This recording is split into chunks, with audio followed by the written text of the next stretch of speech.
Jasmine Washington's vision blurred as racist passengers cut off her oxygen supply. Just a prank, they snickered. Her consciousness faded when suddenly the cabin doors opened. Her father's voice thundered across the cabin. Nobody knew Malcolm Washington, top investment CEO, was boarding this connection flight to rescue his daughter. Before we dive into this shocking story, let me know where you're watching from. Hit that like button if you believe everyone deserves respect regardless of their race, and subscribe to hear more stories about justice prevailing against discrimination. Now, let's find out what happened to Jasmine and how her powerful father turned the tables on her tormentors. The morning had started with such promise. 17-year-old Jasmine Washington stood in Atlanta International Airport, boarding pass clutched tightly in her hand, a mixture of excitement and nervousness dancing across her face. This was her first solo trip, a journey to San Francisco for a prestigious tech internship that could shape her entire future in computer science. "You've got this," she whispered to herself, adjusting the strap of her laptop bag. The internship at Tech Future Solutions was highly competitive. Only 12 high school students nationwide had been selected. Jasmine had earned her spot through countless late nights coding, building apps, and maintaining perfect grades, despite the additional pressure of being one of the few black students in her advanced placement classes. As she approached the gate, Jasmine pulled out her phone to send a final text to her father. "Boarding now, Dad. First class is going to be amazing. Thank you for the surprise upgrade. Love you." Malcolm Washington, CEO of Washington Capital Investments, was in New York finalizing a major corporate merger.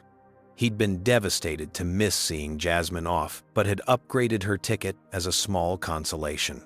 What his daughter didn't know was that he planned to surprise her by taking a connecting flight to San Francisco later that day. "Love you too, Jazz. You've earned this opportunity.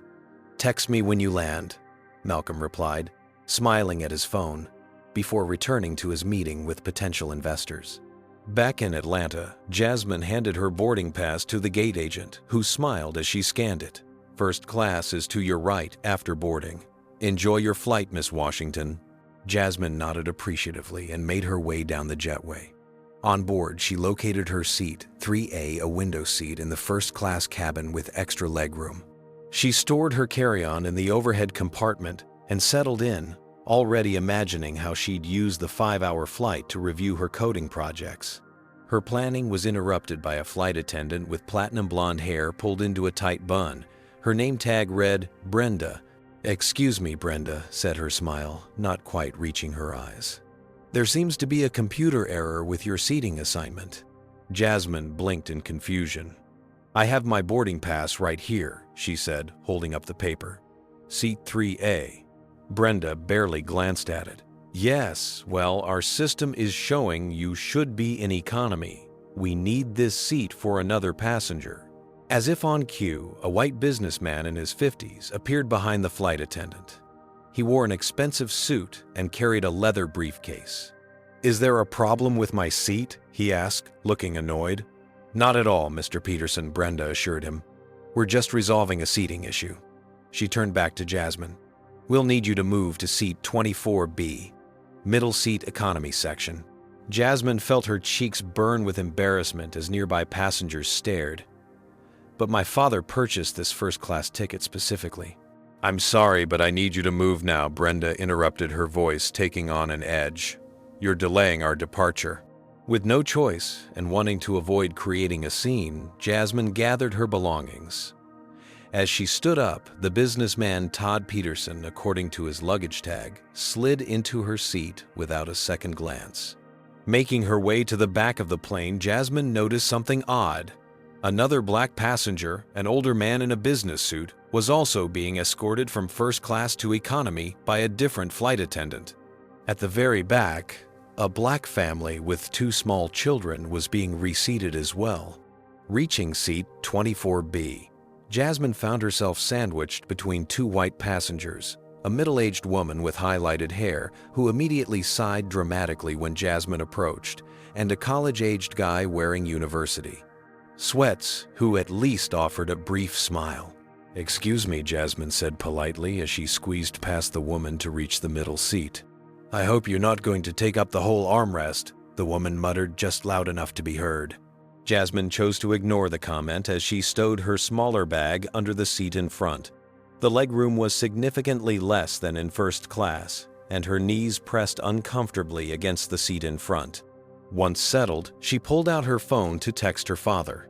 "Got moved to economy because of a computer error. No big deal though, I'm fine." She hesitated before sending, not wanting her father to worry or feel compelled to call the airline when he was in the middle of important business. He'd worked so hard to build his investment firm, becoming one of the few black CEOs of a major financial institution. Jasmine had grown up watching him fight twice as hard for half the recognition, which had only fueled her own determination to succeed in the tech world. She decided to send the text anyway, but downplayed the situation.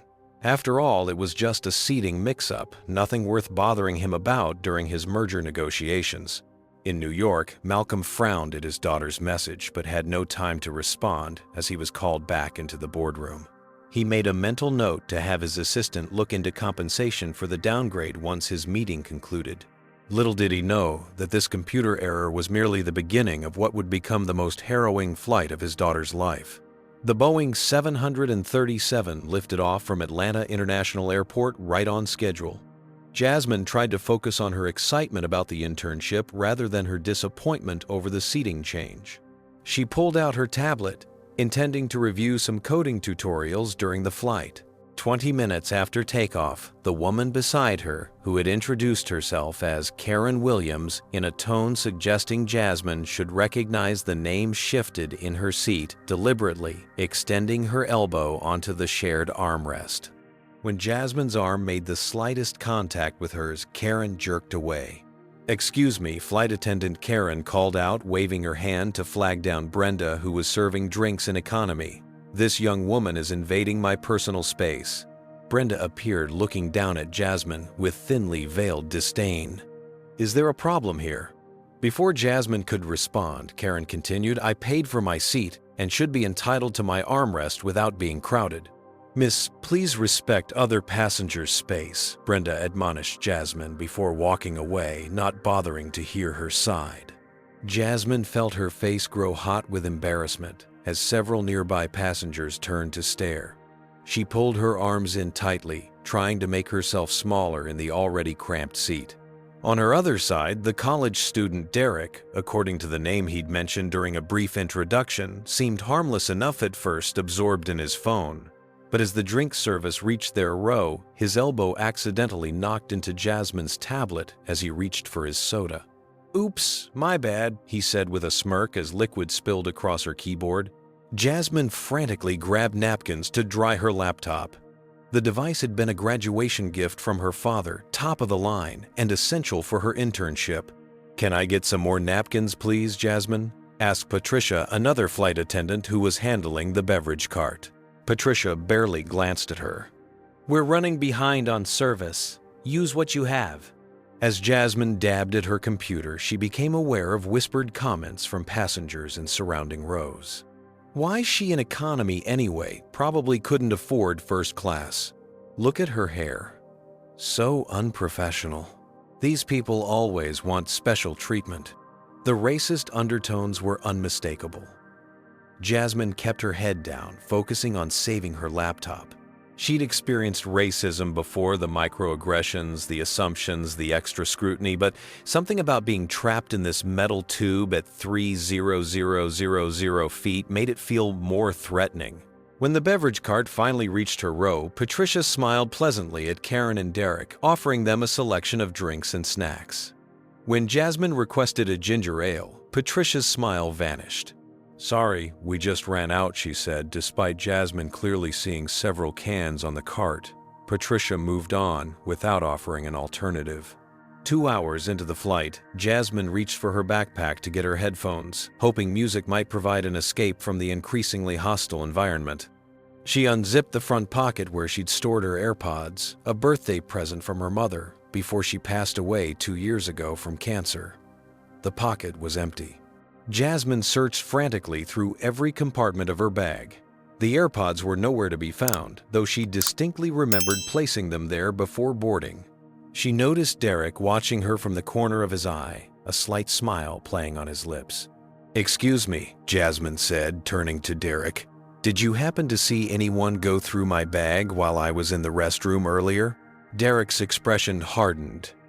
"Are you accusing me of stealing typical—" "No, I just—" Flight attendant Derek called out. "This girl is accusing passengers of theft." Patricia rushed over once again, looking at Jasmine with disapproval. "What seems to be the problem now?" "My AirPods are missing from my bag," Jasmine explained. "I'm not accusing anyone specifically. I just wondered if someone noticed anything." "Are you sure you packed them?" Patricia asked skeptically. "We can't go around accusing passengers without evidence." "I'm positive they were in this pocket when I boarded." "Well, there's nothing we can do about it now," Patricia dismissed. "Maybe you'll find them when you unpack at your destination." As Patricia walked away, Jasmine noticed a businessman across the aisle, his seat 24C tag, identifying him as Robert Thompson, pointing his phone in her direction, recording her interaction with the flight attendant. "Just documenting the situation," Robert said with a smirk when he caught her looking. "You know how these accusations can go. Need to protect myself and other innocent passengers." Jasmine turned away, feeling increasingly isolated. She could hear Derek texting someone, his phone, keyboard clicking rapidly. Minutes later, she noticed several young men a few rows back, clearly friends of his based on their matching university sweatshirts, looking at her and laughing. "Bet she's going to claim it was racism when she probably just forgot them," one said loudly enough for her to hear. Playing the race card, another agreed.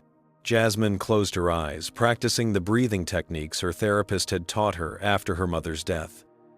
4 counts in hold for 7, out for 8. She repeated the pattern, trying to calm her rising anxiety. Meanwhile, thousands of feet above them in a different aircraft, Malcolm Washington was boarding his connecting flight from New York to San Francisco. He settled into his first-class seat, upgraded as always due to his frequent flyer status.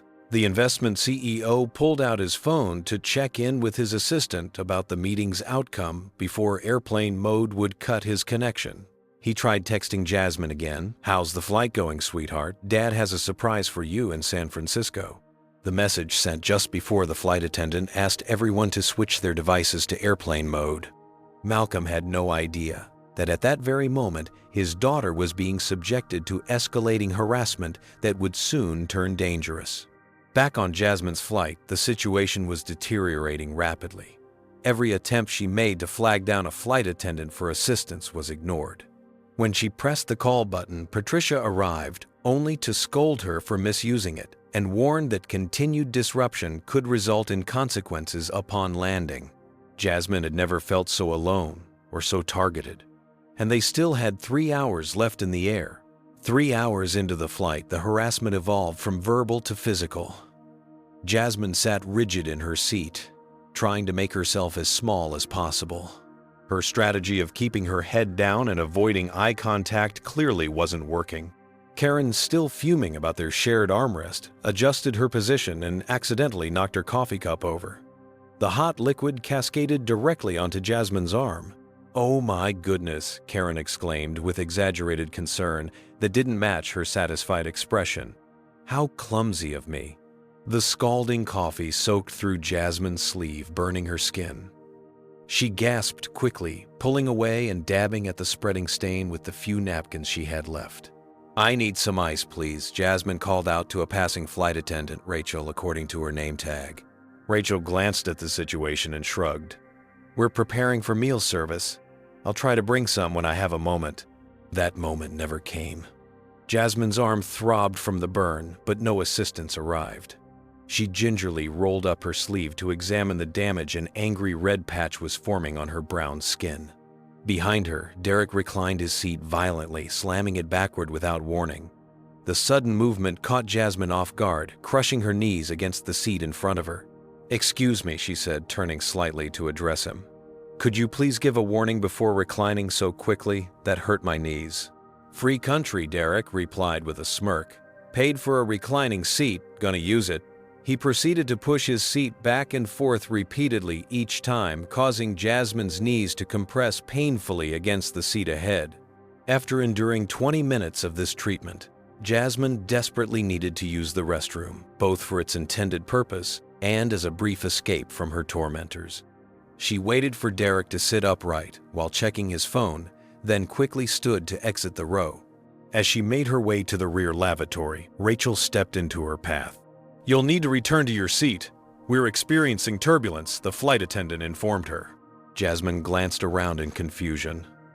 The seatbelt sign was off. The plane was flying smoothly, and several white passengers were freely moving about the cabin. A woman 2 rows ahead had just entered a different lavatory without issue. "But I really need to use the restroom," Jasmine explained quietly. "Captain's orders," Rachel insisted, her voice firm. "Return to your seat immediately." Left with no choice, Jasmine trudged back to seat 24B. As she approached her row, she noticed Karen and Derek exchanging glances. When she reached her seat, she found several napkins placed on her cushion, each bearing handwritten messages. "Go back to Africa. Affirmative action, passenger. First class is for real first-class citizens." Jasmine's hands trembled as she collected the napkins and stuffed them into the seat pocket. Looking up, she could see Robert still filming her from across the aisle, his phone partially concealed but lens clearly directed at her. When meal service finally began, Patricia and Brenda moved through the cabin, distributing boxed meals to passengers. Karen received her vegetarian meal as requested. Derek got his gluten-free option. When the cart reached Jasmine, Patricia handed her an opened container with unidentifiable contents. "What is this?" Jasmine asked, staring at the unappetizing mush that bore no resemblance to either of the meal options listed in the in-flight magazine. "It's what's available," Patricia replied curtly before moving on. Jasmine cautiously inspected the food, noticing an unusual smell. Her stomach growled she hadn't eaten since early morning, but something felt wrong. She decided it wasn't worth the risk and placed the untouched container on her tray. Minutes later, she noticed an uncomfortable itching sensation on her legs and back. The discomfort quickly intensified into a burning feeling. Discreetly checking her skin in areas she could reach, Jasmine was horrified to discover red welts forming. Something on her seat was causing a severe allergic reaction. "Excuse me," she called to Brenda, who was passing by. "I think there's something on my seat. I'm having an allergic reaction." Brenda barely paused. "The flight is full. There are no other available seats. But I'm having a reaction to something." "If you're that sensitive, perhaps you should have mentioned it when booking your ticket," Brenda interrupted before continuing down the aisle. Jasmine looked around desperately and noticed at least 3 empty seats in the economy section alone. One was directly across from Robert, who continued to record her distress while pretending to watch the in-flight entertainment. The rash spread, making each movement increasingly uncomfortable. Jasmine pulled out her phone to document the welts on her arms and the suspicious residue she discovered on her seat. As she angled her camera, Karen immediately called out, "Flight attendant, she's filming my children without permission." Karen's children, who were actually seated 3 rows ahead with her husband, weren't anywhere in Jasmine's frame. Rachel marched over immediately. "Photography of other passengers is prohibited for privacy reasons," she scolded. "I'll need to confiscate your phone if this continues." "I'm only documenting my allergic reaction," Jasmine explained, showing the welts on her arm. "See, I'm not filming anyone else." Rachel dismissed the evidence with barely a glance. "Final warning, put the phone away or it will be confiscated until landing." In the air above Nebraska, Malcolm Washington's connecting flight encountered favorable tailwinds, putting them ahead of schedule. He tried once more to text Jasmine during a brief connection moment, but the message failed to send. Something about the fragmentary messages he'd received earlier bothered him. His daughter usually sent detailed, enthusiastic texts. The terse messages were out of character. Without warning, his executive smartwatch buzzed with a health alert. The father-daughter monitoring app they'd installed after her mother's death was registering elevated heart rate and stress indicators from Jasmine's smartwatch. The data suggested she was in significant distress. Malcolm frowned at his watch, a sense of foreboding growing.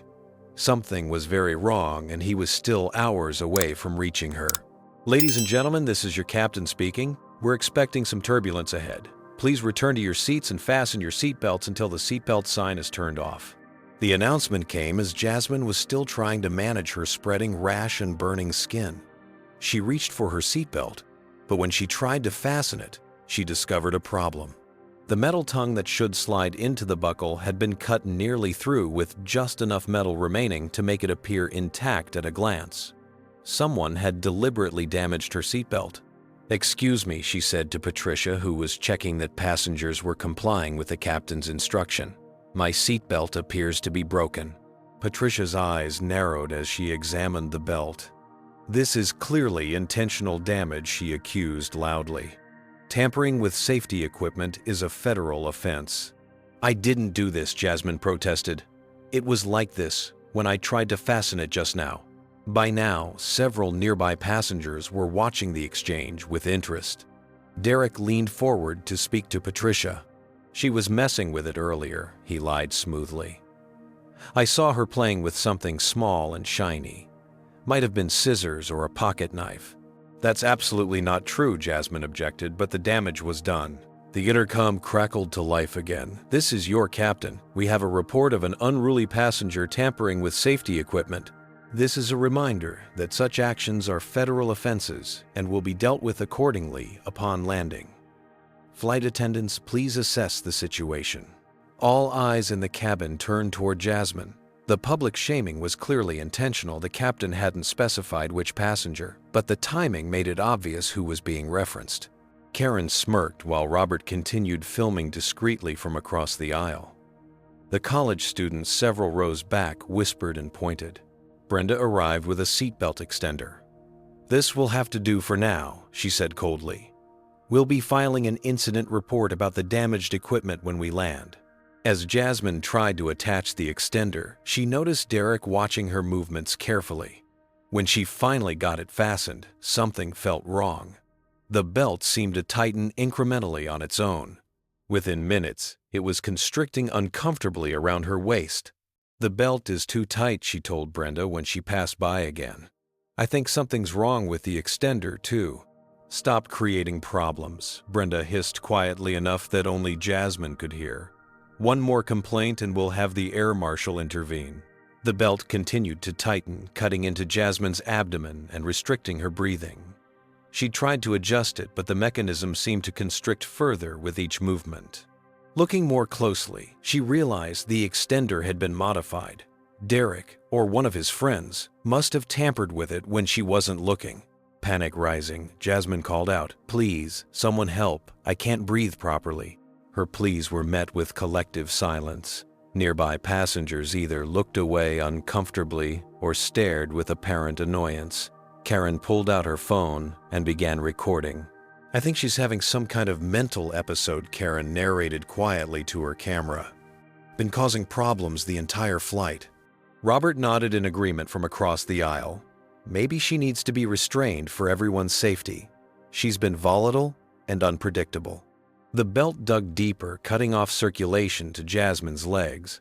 Black spots danced in her vision as her breathing became more labored. In desperation, she pressed the call button repeatedly. When Rachel arrived, her expression showed more irritation than concern. "What is it now?" "The seatbelt is malfunctioning," Jasmine gasped. "It's cutting off my circulation. Please help me remove it." Rachel made a show of examining the belt. "It looks fine to me. Perhaps you're experiencing anxiety. Try to calm down." "Please," Jasmine begged, tears forming in her eyes. "I can't feel my legs." A few rows ahead, a man in a blazer stood up. Based on his authoritative demeanor and how the flight attendants immediately deferred to him, Jasmine realized this must be the air marshal. Hope flared briefly. Surely a federal officer would recognize the seriousness of her situation. The air marshal approached, speaking quietly with Rachel and Brenda. Neither of them called him over to examine Jasmine's seatbelt. Instead, they gestured toward her while speaking in hushed tones. The marshal glanced at Jasmine, then nodded and returned to his seat without investigating further. Somewhere over Colorado, Malcolm Washington received another alert on his watch. Jasmine's vitals were now showing significant distress, elevated heart rate, irregular breathing patterns, and indications of restricted blood flow.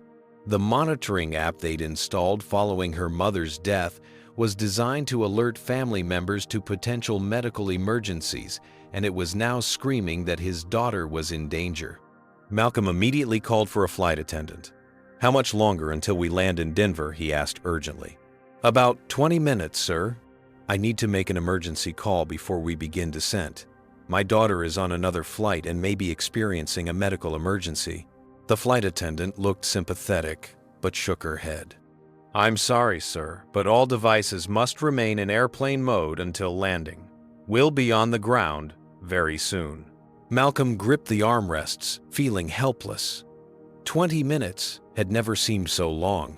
What would you do if you were in Jasmine's situation? Comment number 1 if you think she should continue trying to get help from the flight crew. Comment number 2 if you believe she should try to free herself from the seatbelt regardless of consequences. Has anyone ever treated you differently because of your race while traveling? Like this video if you think airlines need better anti-discrimination policies, and subscribe to see the justice that's coming in this story. The situation is about to get even more dangerous for Jasmine, but will help arrive in time. Let's continue. 6 hours into the flight, with San Francisco still 2 hours away, the situation aboard Flight 3387 escalated from dangerous to life-threatening. Jasmine had managed to loosen the manipulated seatbelt extender slightly by working the mechanism back and forth, but the damage had been done. Ugly bruises formed around her waist, and her legs tingled painfully as circulation slowly returned. Derek, seemingly bored with the seatbelt torment, exchanged a series of text messages with his friends, seated several rows back. Minutes later, a coordinated distraction began. One of Derek's friends at the front of the economy cabin called for a flight attendant, loudly complaining about a non-existent issue with his entertainment system. As Brenda, Rachel, and Patricia all converged to address the situation, quick movements happened around Jasmine. Karen reached up and closed the air vent directed at Jasmine's seat. Simultaneously, Robert did the same from across the aisle. Within moments, the already limited airflow in Jasmine's immediate area was completely cut off. The cabin air, already recycled and thin at cruising altitude, became noticeably stuffier in her row. Jasmine reached up to reopen her vent, but Karen slapped her hand away. "It's freezing in here," Karen complained loudly. "Stop adjusting the ventilation." Jasmine, still recovering from the seatbelt incident and weakened by hours without food or water, didn't have the energy to argue. She tried to focus on breathing slowly and conserving her strength. Maybe if she just closed her eyes for a moment, she could escape this nightmare temporarily. As Jasmine began to drift into an exhausted sleep, something light and plasticky brushed against her face. Her eyes snapped open to see what appeared to be a clear plastic bag hovering near her face, quickly withdrawn as she awakened. She couldn't identify who had held it. Both Karen and Derek were pretending to be absorbed in their respective activities. A cold realization washed over Jasmine. They were actively trying to harm her. This wasn't just harassment or discrimination, it was a coordinated attack. The thought sent a surge of adrenaline through her body, momentarily clearing the fog that had been settling over her mind. The burst of clarity didn't last long. Without adequate airflow and still suffering from the after effects of restricted circulation, Jasmine's breathing became increasingly labored. Her chest felt tight, each inhalation requiring more effort than the last. Recognizing the familiar onset of a panic attack, compounded by the reduced oxygen, she tried to implement her therapist's breathing techniques, but the recycled air seemed to stick in her lungs. "I need air," Jasmine gasped, pressing the call button again. "Please." Patricia arrived, visibly annoyed. "What is it now?" "Can't breathe." "Air vents closed." "Need oxygen." Jasmine managed between struggling breaths. Patricia rolled her eyes. "The oxygen masks deploy automatically in case of actual cabin depressurization." "Stop being dramatic." This constant disruption is affecting other passengers' comfort. Indeed, several passengers were watching the exchange with expressions ranging from irritation to disgust, all directed at Jasmine rather than the flight attendant dismissing her medical distress. "Please," Jasmine wheezed, "just open the vent. The temperature is set for the comfort of all passengers, not just you," Patricia replied coldly before walking away. As Patricia left, Jasmine noticed a young white woman, perhaps in her early 20s, looking at her with concern from a few rows ahead. The woman whose seat marker identified her as Whitney stood up hesitantly and started walking toward Jasmine's row. Before Whitney could reach her, Robert intercepted her in the aisle. "I wouldn't bother," he said loudly enough for nearby passengers to hear. "She's been faking emergencies for attention the entire flight." The crew is well aware of the situation. Whitney hesitated, looking between Robert and Jasmine uncertainly. Jasmine tried to call out to her, to plead for help, but her voice emerged as little more than a croak. Her lips had taken on a bluish tinge, a clear sign of oxygen deprivation that anyone with basic first aid knowledge should recognize. "She seems to be in actual distress," Whitney said, taking another step toward Jasmine. "Trust me," Robert insisted, physically positioning himself in the aisle to block Whitney's path. "I'm a consultant for the airline industry. This is a known tactic for getting compensation. The crew has already called ahead for a mental health evaluation upon landing." This blatant lie was enough to make Whitney retreat to her seat, though she continued to glance back at Jasmine with uncertainty. With her potential lifeline gone, Jasmine fumbled for her phone. Though Rachel had threatened to confiscate it, documenting what was happening might be her only chance. Her fingers felt numb and clumsy as she navigated to the voice memo app, less obvious than video recording. She pressed record and spoke in a barely audible whisper. "My name is Jasmine Washington. I'm on flight 3387 to San Francisco. Passengers in seats 24, 24C, and others have been harassing me. Cut off air. Can't breathe. Flight attendants won't help. If anything happens, please tell my dad." Her voice trailed off as another wave of dizziness hit her. The phone slipped from her grasp, falling between the seats. Jasmine tried to reach for it, but her coordination was failing. The edges of her vision darkened as the oxygen deprivation worsened. Through tunneling vision, Jasmine saw other passengers watching her struggle. Some seemed concerned but unwilling to intervene after seeing what happened with Whitney. Others, including Derek and Karen, observed with what appeared to be satisfaction. The college students several rows back were still recording, treating her suffering as entertainment. An elderly black woman, Grace, according to her overhead luggage tag, noticed Jasmine's distress from her seat across and one row back. Unlike Whitney, she was not deterred by Robert's interference. "Young lady, are you all right?" Grace called, her voice carrying the authority of someone not accustomed to being ignored. Jasmine could only shake her head weakly. Her lips had progressed from blue to a deep purplish color, and her breathing had become shallow and rapid. Grace immediately pressed her call button and stood up.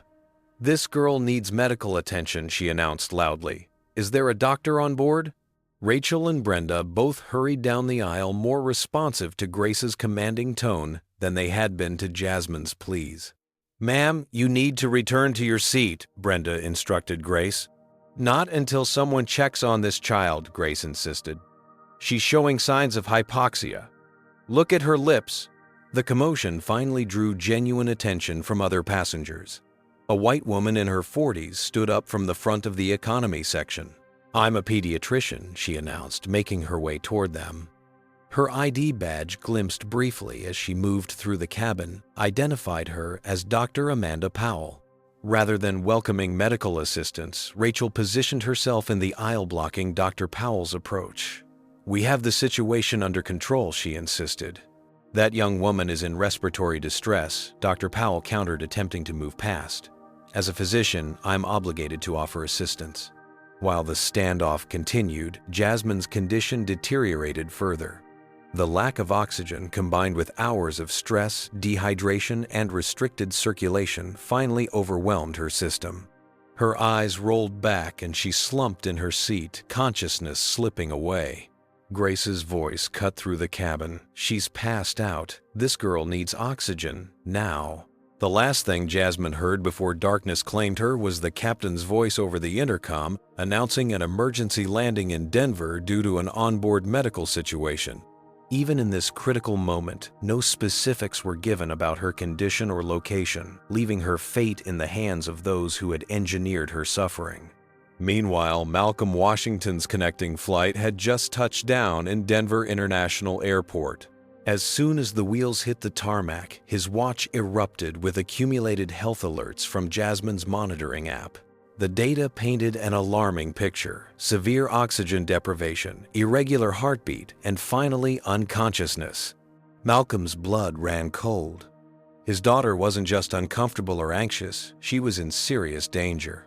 And based on the flight tracking app on his phone, her plane was being diverted to the very airport where he had just landed. Some might call it coincidence. Malcolm Washington called it providence.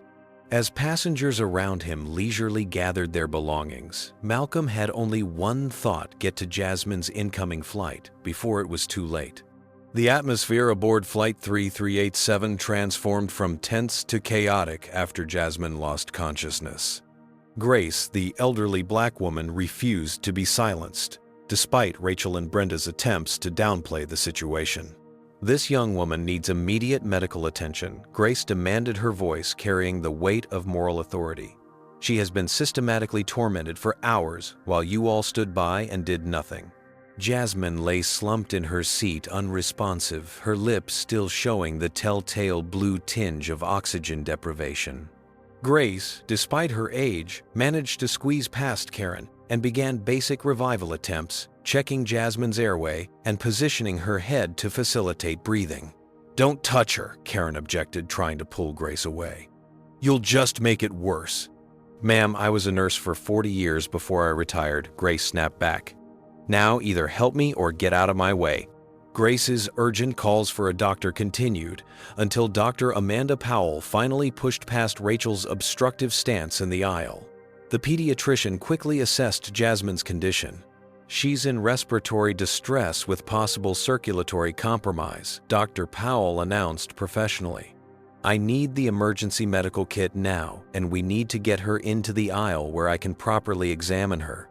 Instead of immediately retrieving the medical kit, Rachel hesitated. "The captain has already arranged for emergency services to meet us in Denver. We'll be landing in approximately 30 minutes. "She may not have 30 minutes, Dr. Powell countered sharply. "As a licensed physician, I'm formally requesting the onboard medical kit, as is my right under FAA regulations." This standoff caught the attention of more passengers who began filming the scene with their phones. The captain's voice crackled over the intercom again. "Ladies and gentlemen, we will be making an emergency landing in Denver due to a medical situation. Please remain seated with your seatbelts fastened. Flight attendants, prepare the cabin for arrival." The announcement, while acknowledging the emergency, still placed blame implicitly on Jasmine by referring to her as a situation rather than a victim in need of help. Multiple passengers, now witnessing the stark reality of Jasmine's condition, began questioning what was happening. What's wrong with her? Was she sick before boarding? Did anyone see what happened? The social dynamics in the cabin started shifting as the severity of Jasmine's condition became undeniable. Some passengers who had previously ignored her plight now appeared concerned, while others, particularly Derek, Karen, and Robert, seemed increasingly defensive. Derek, in a move that would later prove to be his undoing, pulled out his phone and started showing something to those seated around him. His voice carried just enough for nearby passengers to hear. "Check it out, we've been filming this whole thing as a social experiment. See how people react when a black girl gets put in her place." The casual cruelty of his statement shocked even some who had previously been indifferent to Jasmine's treatment.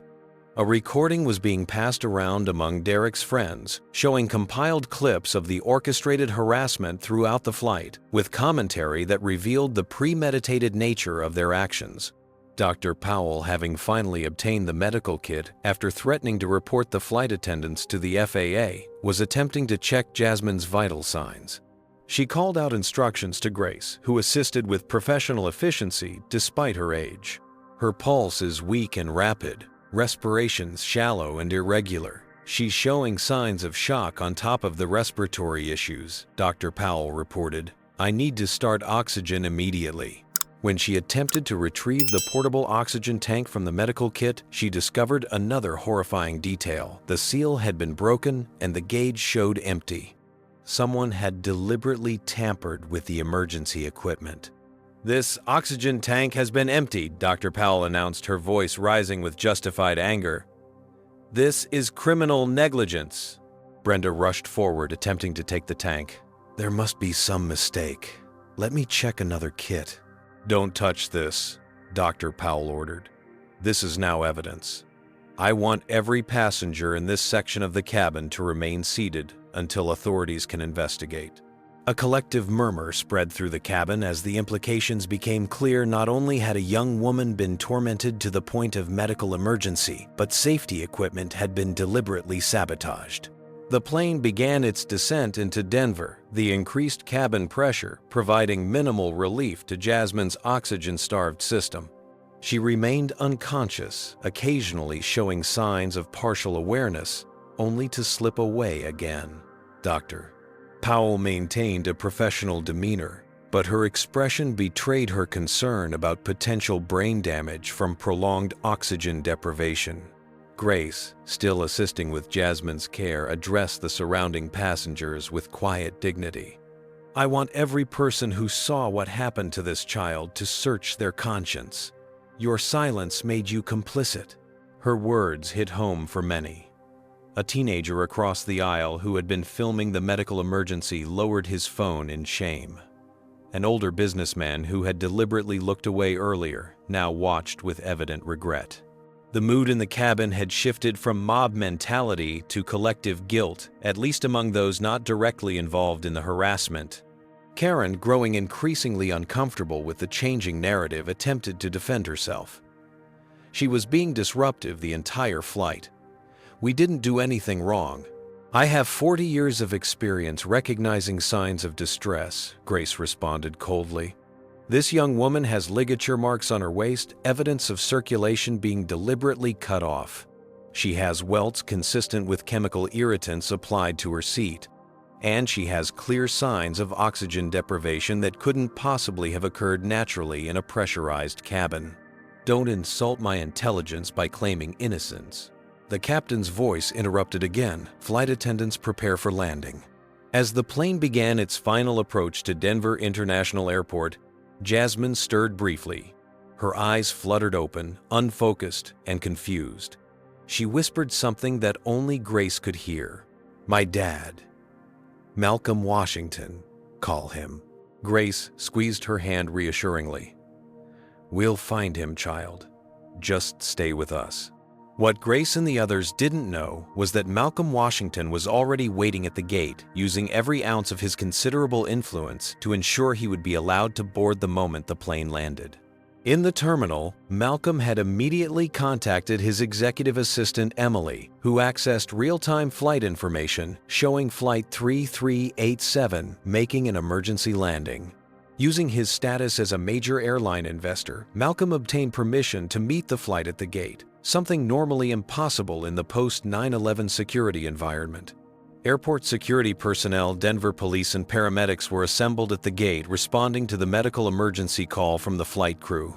What they didn't yet realize was that they weren't just dealing with a routine medical incident, but a potential hate crime committed at 30000 feet. And the father of the victim was about to walk onto the plane.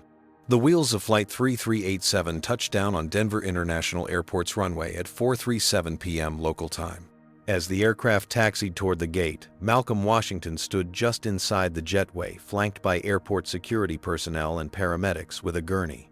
His normally composed expression had been replaced by barely controlled fury, his tall frame rigid with tension. As one of the few black CEOs of a major financial institution, Malcolm Washington had spent decades navigating predominantly white spaces with calculated precision. Every word measured, every reaction controlled, every decision scrutinized twice as heavily as those of his white counterparts. But in this moment, watching the plane that held his incapacitated daughter approach the professional mask he had worn for decades threatened to crack. "Mr. Washington," the gate agent said tentatively, "I must remind you that boarding before passengers disembark is against protocol, even with the special authorization you've been granted." Malcolm's gaze never left the approaching aircraft. "My daughter is being brought out on a stretcher because of what happened on that plane. I will be the first person to board. That is not a request." The finality in his tone ended all discussion. No one present was willing to stand between this man and his child. The moment the jetway connected with the aircraft and the cabin door opened, Malcolm strode forward with purposeful steps the medical team closed behind. The lead flight attendant, a different woman than those who had been attending the economy cabin, appeared startled by their immediate entry. "Sir, you need to wait until—" "Malcolm Washington," he interrupted, showing both his ID and airline investor credentials. "My daughter Jasmine Washington is the medical emergency. Where is she?" The flight attendant's eyes widened in recognition of the name. Malcolm Washington wasn't just any concerned parent. He was on the airline's board of investors with the influence to end careers with a single phone call. "Sir, she's in economy row 24, but the situation is under control." Malcolm brushed past her, moving swiftly down the aisle with the paramedics following. What he saw when he reached row 24 would haunt him for years to come. Jasmine lay partially reclined across two seats, her complexion, ashen lips still tinged blue, despite some improvement from the increased oxygen at ground level. An older black woman was holding her hand, while a white woman with a stethoscope monitored her pulse. His daughter's clothes were stained with what appeared to be coffee, and visible welts marked her exposed skin. "Jasmine," Malcolm whispered, his voice cracking as he knelt in the aisle beside her. Jasmine's eyes fluttered open at the sound of his voice. "Dad," she whispered weakly. How are you here?" "I was on my way to surprise you in San Francisco," he explained, gently squeezing her hand. "Our health monitoring app alerted me that something was wrong." Dr. Powell interrupted gently. "Sir, I'm Dr. Amanda Powell. Your daughter needs immediate medical attention. She's experiencing effects of prolonged oxygen deprivation and restricted circulation, along with what appears to be an allergic reaction to an unknown substance." Malcolm nodded to the paramedics, who immediately began preparing to transfer Jasmine to the gurney. As they worked, his eyes surveyed the surrounding area, cataloging details with the precision that had made him successful in finance. The closed air vents, the tampered seatbelt, the suspicious residue on the seat fabric, the openly hostile expressions of the woman in 24A and the young man in 24C. "You did this," he stated with quiet certainty, his gaze fixing on Karen, whose earlier smugness had transformed into growing alarm. It wasn't a question. Before Karen could respond, Derek interjected with unbelievable arrogance. "It was just a social experiment, man. Seeing how she'd react to a little pressure. Not our fault she couldn't handle it." A deadly silence fell over the immediate area. Several passengers gasped at Derek's admission. The paramedics paused momentarily in shock before continuing their work. Malcolm's expression didn't change, but something in his eyes made Derek shrink back into his seat. Without raising his voice, Malcolm addressed the flight attendant who had followed him down the aisle. "I want the names and seat numbers of everyone in rows 22 through 26, as well as the full names of every crew member who served this cabin during this flight. I also want all security camera footage preserved immediately. My executive assistant is already contacting your corporate security team to ensure nothing is deleted." As if on cue, Malcolm's phone buzzed with a text from Emily confirming that she had remotely initiated the process to secure the aircraft's security footage using his investor access credentials. The airline, like many others, had installed cabin cameras after 9/11, ostensibly for security purposes, but rarely acknowledged publicly. The flight attendant, Brenda, according to her name tag, paled visibly. "Sir, I don't think that's necessary. There seems to have been a misunderstanding." A misunderstanding. The elderly woman who had been helping Jasmine stood up, fixing Brenda with a withering glare. I witnessed systematic harassment and potentially attempted murder. This young woman was deliberately deprived of oxygen after being physically restrained with a tampered seatbelt. The emergency oxygen was emptied. I documented everything after I realized what was happening. And you are, Malcolm asked, extending his hand to the woman who had clearly been his daughter's advocate. Grace Johnson, she replied, shaking his hand firmly. Retired nurse and, as it happens, retired civil rights attorney. I have video documentation of the last hour after I realized what was happening. I suspect other passengers have footage of earlier incidents as well. Malcolm nodded gratefully to Grace before turning his attention back to the flight attendants, who were now huddled near the front of the economy cabin whispering urgently. The captain had emerged from the cockpit and was making his way toward the commotion, his expression a careful mask of professional concern. Captain Malcolm called out his voice, carrying the authority of someone accustomed to commanding boardrooms. I'm Malcolm Washington, member of your airline's investment board and father of the passenger who was assaulted on your aircraft. I expect your full cooperation with the authorities who will be investigating this incident. The captain's professional facade faltered momentarily. Mr. Washington, I assure you there's been a misunderstanding. We received reports of an unruly passenger experiencing a medical episode. The only unruly behavior, Dr. Powell interrupted her professional demeanor, giving way to righteous indignation, was the coordinated harassment of this young woman and the deliberate tampering with safety equipment. As the physician who responded to the emergency, I am prepared to provide a formal statement regarding the systematic obstruction I encountered from your crew when attempting to render aid. By now, the paramedics had transferred Jasmine to the gurney and secured her for transport. As they prepared to move her out, Malcolm leaned down to kiss his daughter's forehead. I'll be right behind you after I finish here, he promised. You're safe now. Jasmine managed a weak nod before being wheeled toward the exit. Malcolm turned back to face the remaining passengers' flight crew and the growing number of airport security and police officers who had entered the aircraft in response to the escalating situation. With the calculated precision of a man who had built a financial empire, Malcolm pulled out his phone and began methodically photographing everyone involved, including the increasingly uncomfortable flight attendants. Derek, was it? Malcolm addressed the college student who had admitted to the social experiment. I believe you mentioned recording your activities. I'll need that phone as evidence. You can't take my property, Derek protested, clutching his phone. A Denver police officer stepped forward. Actually, sir, if that device contains evidence related to an assault, we can confiscate it pending investigation.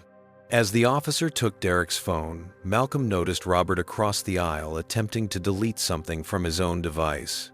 With lightning reflexes honed from years of spotting market manipulations, Malcolm reached out and grabbed Robert's wrist. Officer, this man appears to be destroying evidence, Malcolm stated calmly. Robert's phone was added to the growing collection of evidence. As the police began taking statements from witnesses, the true horror of what had transpired gradually came into focus. Not just isolated incidents of racism or poor service, but a coordinated campaign of escalating torment that had nearly resulted in Jasmine's death. Grace approached Malcolm quietly. Your daughter whispered something about her voice memo app before you arrived. She might have recorded some of what happened. Malcolm immediately called Emily again. I need you to remotely access Jasmine's phone backup. Look for voice memos from the last 7 hours. Within minutes, Emily confirmed that multiple recordings had automatically uploaded to their family cloud storage. Jasmine's final desperate attempt to document her ordeal before losing consciousness. As Malcolm finally prepared to leave the aircraft to join his daughter at the hospital, Captain Phillips made one last attempt to contain the situation. Mr. Washington, I hope we can resolve this matter discreetly. The airline has always valued your investment, and Malcolm turned to him with cold precision. Captain, let me be absolutely clear. There will be nothing discreet about what happens next. My daughter nearly died on your aircraft due to the actions of your passengers and the negligence or perhaps complicity of your crew. As of this moment, I am not just a board investor. I am the father of a hate crime victim, and I will use every resource at my disposal to ensure that justice is served. With those words, Malcolm Washington strode off the plane, leaving behind a cabin full of shocked passengers and crew who were just beginning to realize the magnitude of what had transpired and the reckoning that was sure to follow. The antiseptic smell of Denver Memorial Hospital's intensive care unit permeated the air as Malcolm Washington sat beside his daughter's bed, his normally immaculate suit jacket draped over a nearby chair, sleeves rolled up as if preparing for battle. Jasmine lay connected to monitors, tracking her oxygen levels, heart rate, and brain activity. Though her color had improved considerably since the flight, the gravity of her condition was evident in the medical team's concerned expressions during their frequent checks. "Mr. Washington," a gentle voice interrupted his vigil. Dr. Elena Rodriguez, the attending physician, entered with a tablet displaying Jasmine's latest test results. "We have the preliminary findings." Malcolm straightened his expression alert, despite having not slept in nearly 24 hours. "Please, be direct." Dr. Rodriguez nodded, appreciating his no-nonsense approach. Jasmine suffered from moderate oxygen deprivation, resulting in a hypoxic state that fortunately didn't last long enough to cause permanent brain damage. The circulation restrictions from the modified seatbelt caused soft tissue damage and minor vascular compromise to her lower extremities. She also experienced a significant allergic reaction to an unidentified substance we've sent samples for toxicological analysis. And her prognosis, Malcolm's voice remained steady, though his clenched fist betrayed his emotion. "With proper treatment and rest, we expect a full physical recovery," Dr. Rodriguez assured him. "However, the psychological trauma from this experience will likely require professional support. We have an excellent trauma counselor who specializes in race-based traumatic stress." Malcolm nodded, making a mental note to arrange for Jasmine's regular therapist to coordinate with the specialist. "Thank you for your thoroughness, Doctor." As Dr. Rodriguez left, Malcolm's phone vibrated with an incoming call. The screen displayed Gregory Phillips, Skyway Airlines CEO. It was the third attempt from the airline executive in the past hour. After a moment's hesitation, Malcolm answered, "Washington." "Malcolm, Greg Phillips here. First and foremost, how is Jasmine? We're all deeply concerned about her condition." The airline CEO's voice carried practiced sincerity. "She's stable," Malcolm replied coolly. "No thanks to your flight crew or safety protocols." "Malcolm, I can't express how shocked and disturbed I am by what occurred. This is completely contrary to our company values." "Save the corporate speak," Greg Malcolm interrupted. "Your airline allowed my 17-year-old daughter to be systematically tormented, physically assaulted, and nearly killed on your aircraft. Your flight attendants ignored her pleas for help. Your captain implicated her as the problem, and your emergency medical equipment was tampered with. We're well beyond press release platitudes." A heavy sigh came through the line. "You're right, and I apologize. This situation is unprecedented in our company's history. I've already placed the entire flight crew on administrative leave pending investigation, and we're cooperating fully with the authorities. What can we do to make this right?" "Make it right," Malcolm's voice remained measured, but took on an edge that made the airline CEO wince on the other end of the line. "Greg, do you understand that I was in the middle of finalizing an acquisition deal that included your airline in our portfolio? Did you know that?" A stunned silence followed before Phillips managed eye.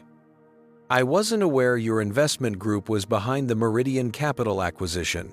"We are, or were. I've put that deal on hold as of this morning." Malcolm glanced at his daughter's sleeping form.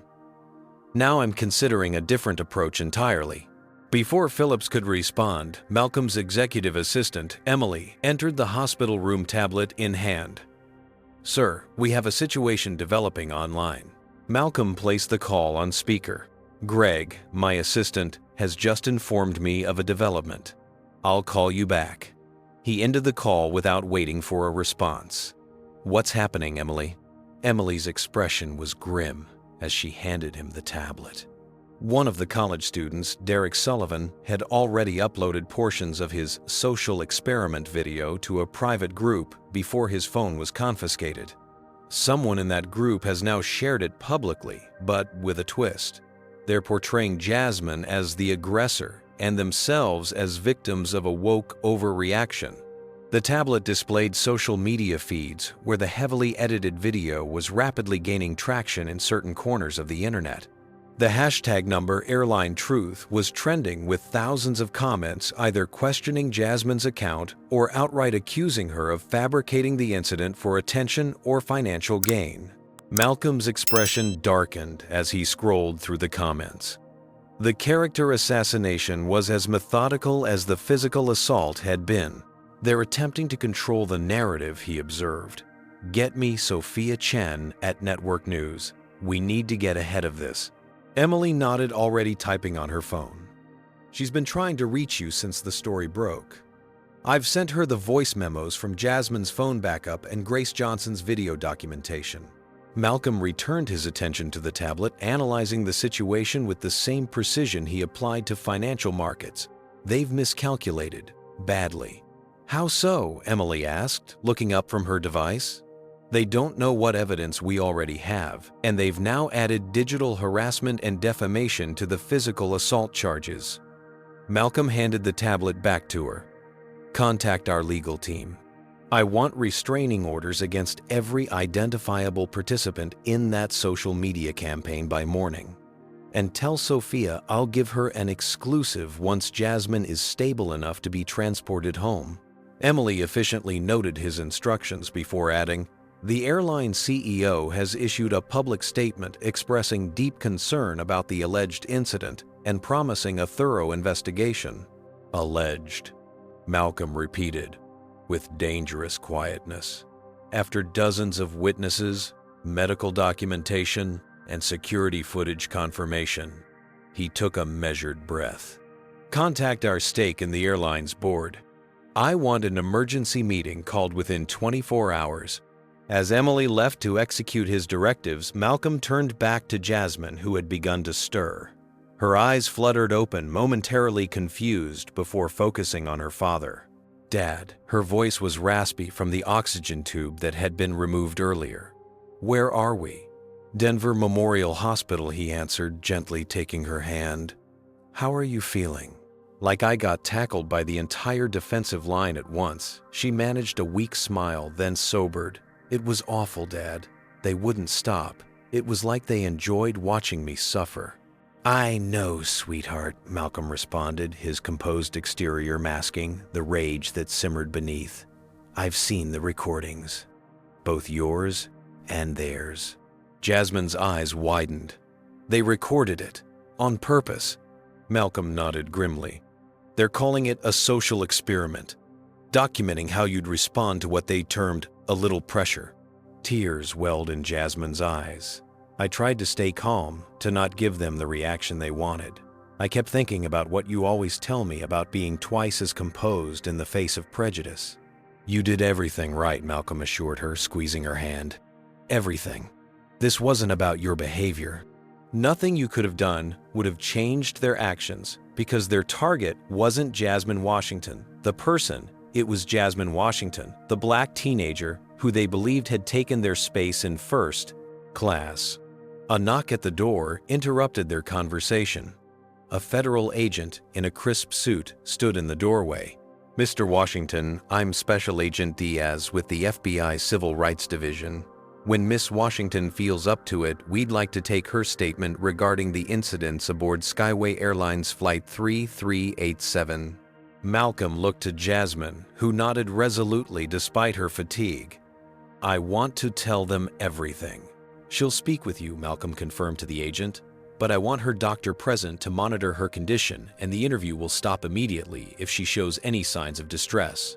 Agent Diaz agreed to the terms, stepping out to arrange for Dr. Rodriguez's presence. Once alone again, Jasmine turned to her father with concern in her eyes.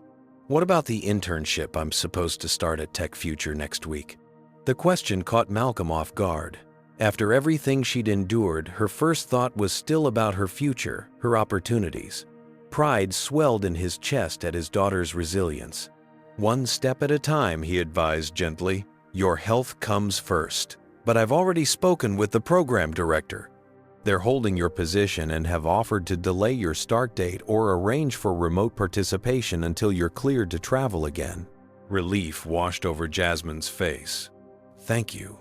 As she drifted back to sleep, Malcolm's phone buzzed with another message from Emily.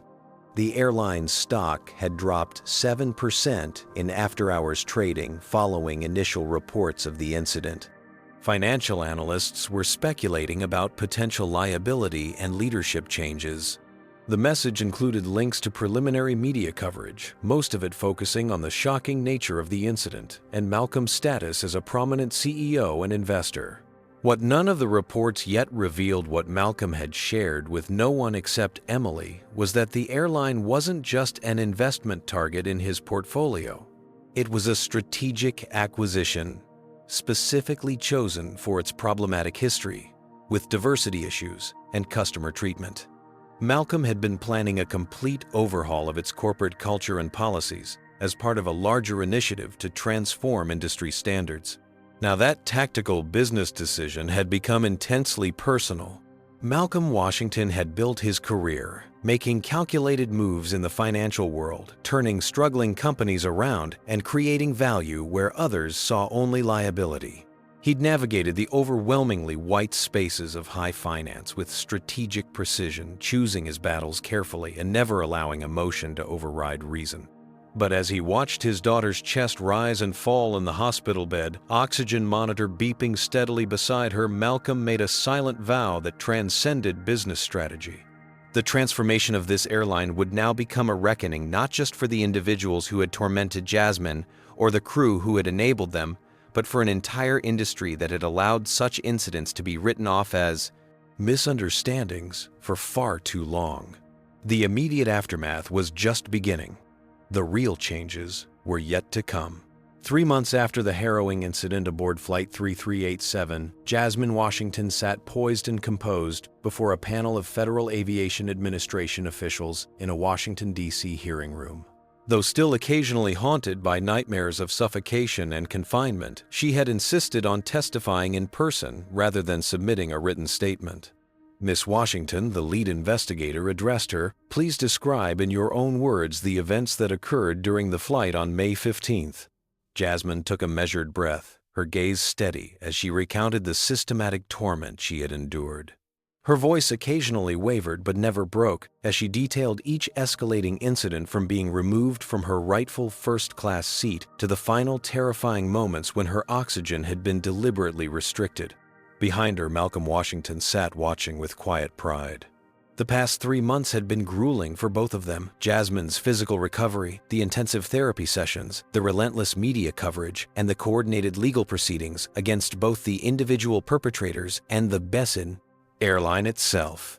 "What gave you the strength to document what was happening to you even as your condition deteriorated?" the investigator asked. Jasmine glanced back at her father before answering. "My father always taught me that in spaces where people who look like me aren't always welcome, documentation isn't just protection, it's obligation. Others shouldn't have to endure what I experienced to be recognized as deserving of basic human dignity." Her response, delivered with the eloquence and poise that belied her 17 years, resonated throughout the hearing room. Several committee members nodded solemnly. After Jasmine's testimony concluded, she returned to her seat beside Malcolm, who squeezed her hand supportively as Derek Sullivan was called to the stand.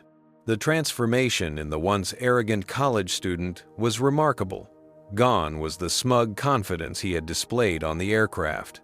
Now he sat nervously before the panel, his future hanging in the balance as he faced federal charges for assault and civil rights violations. Mr. Sullivan, the investigator, began. "The committee has reviewed the unedited footage recovered from your phone, which clearly documents the coordinated harassment campaign you orchestrated against Miss Washington. Would you like to explain your actions?" Derek shifted uncomfortably. I don't have an explanation that would make sense to anyone now. It started as stupid fun with my friends and escalated in ways He trailed off, recognizing the inadequacy of any excuse. Similar testimonies followed from Karen Williams and Robert Thompson, both attempting to minimize their involvement despite overwhelming evidence to the contrary. Each faced not only federal charges but civil lawsuits filed by Malcolm's legal team. Their professional and personal lives had already been profoundly impacted. Karen had lost her position at a public relations firm, while Robert's consulting contracts had been terminated following the release of the unedited footage. When former flight attendant Patricia Davis took the stand, her testimony revealed perhaps the most disturbing aspect of the incident. Yes, we had received specific training about implicit bias and passenger treatment, she admitted under questioning, but there was an unwritten understanding among certain crew members about how to handle certain types of passengers who were perceived as not belonging in premium cabins. Are you stating that racial profiling was an unofficial policy? The investigator pressed. Patricia's hesitation spoke volumes. Not official policy, no. But there were expectations about maintaining the comfort level of our premium passengers. When supervisors commented positively on how we managed cabin dynamics, we understood what that meant. Her testimony sent ripples through the airline industry, prompting investigations into discriminatory practices at multiple carriers. All flight crew members involved in Jasmine's ordeal had been terminated, with several facing criminal charges for negligence and failing to provide duty of care. Following the hearing, Malcolm held a press conference on the steps of the federal building. Standing beside him were Jasmine Grace Johnson, whose documentation and testimony had proven crucial, and Dr. Amanda Powell, who had fought to provide medical care despite the crew's obstruction. Today marks a significant step toward justice, Malcolm stated to the assembled reporters. But true justice isn't just about punishment for wrongdoing. It's about systemic change that prevents such incidents from occurring again. He then announced the launch of the Washington Safety Initiative, a comprehensive program designed to transform airline industry practices regarding passenger safety and anti-discrimination measures. What Malcolm didn't mention was that the initiative was being funded through his recently completed acquisition of Skyway Airlines, a deal that had been quietly finalized while the investigation was ongoing. 2 weeks after the hearing, Jasmine stood nervously at San Francisco International Airport, preparing to board another flight, this time to begin her delayed internship at Tech Future Solutions. "You sure you're ready for this?" Malcolm asked, studying his daughter's expression carefully. Jasmine nodded, though her grip on her carry-on tightened. "I can't let what happened stop me from living my life. Besides, I've got something to show you." She pulled out her phone and opened an application with a sleek, professional interface. "I've been working on this during recovery. It's called Safe Flight." Malcolm took the phone, examining the app with interest. The interface displayed options for discrete incident reporting, location tracking, and emergency alerts that could be sent to designated contacts, airline representatives, and federal transportation authorities simultaneously. "This is impressive," Malcolm said, genuine admiration in his voice. "Your coding skills have improved significantly." Tech Future has already expressed interest in developing it further during my internship. Jasmine explained, a spark of excitement breaking through her nervousness. "It's designed to give vulnerable travelers a tool to document and report discrimination or harassment in real time." As they approached the gate, Jasmine was greeted by name by the lead flight attendant, a new policy implemented across Malcolm's newly acquired airline. "Miss Washington, welcome aboard. We've upgraded you to our premium cabin." Unlike her previous experience, this time the upgrade was delivered with genuine respect rather than grudging compliance. The diverse flight crew had all undergone intensive training under the new safety protocols developed as part of the Washington Initiative. "You don't have to fly with me this time, Dad," Jasmine said as they reached the security checkpoint. "I know you have the board meeting tomorrow." Malcolm smiled. "Actually, I've moved the meeting to San Francisco. I'll be on your flight, just sitting a few rows back." Baby steps, remember, like Dr. Martin suggested in therapy. Relief flashed across Jasmine's face before she composed herself again. "I'd like that."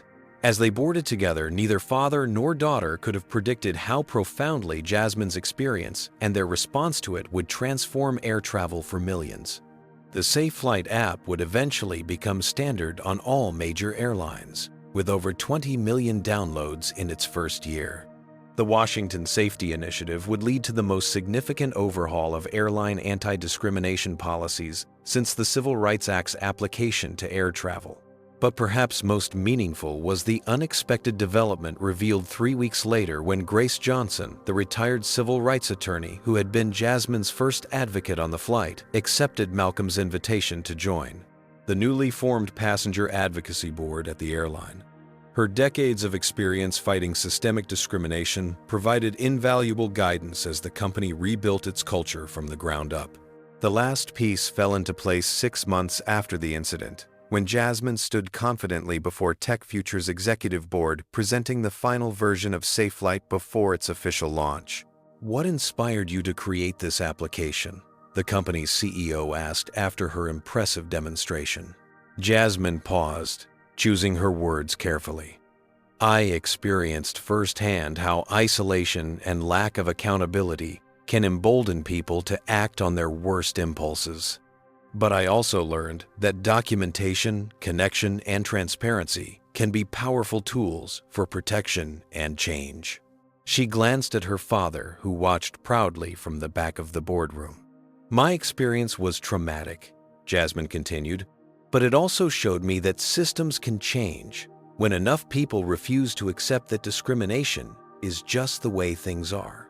Technology should serve everyone, especially those most vulnerable to having their dignity and safety compromised. That's not just good ethics, it's good business." The board unanimously approved the app for immediate release with a substantial investment in its ongoing development.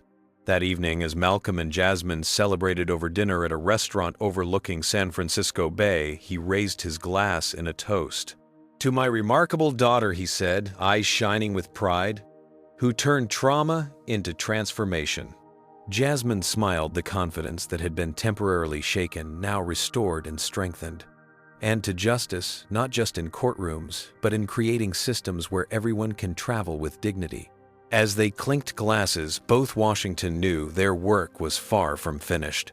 But they had demonstrated a powerful truth, that even the most entrenched systems could be changed when courage, strategic thinking, and moral clarity combined with a determination to ensure that what happened to Jasmine would never happen to another traveler again. This powerful story reminds us that silence in the face of discrimination makes us complicit.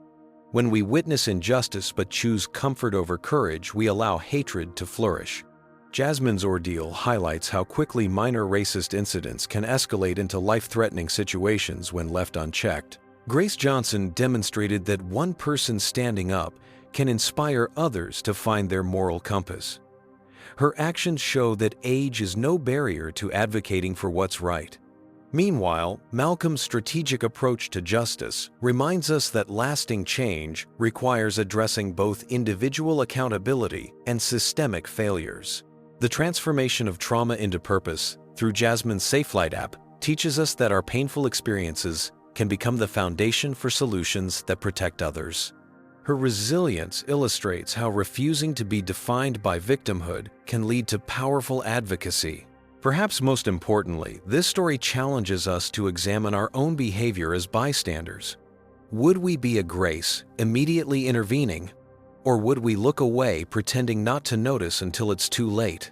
What would you do if you witnessed discrimination during your travels? Has this story changed how you'll respond in similar situations? Share your thoughts in the comments below.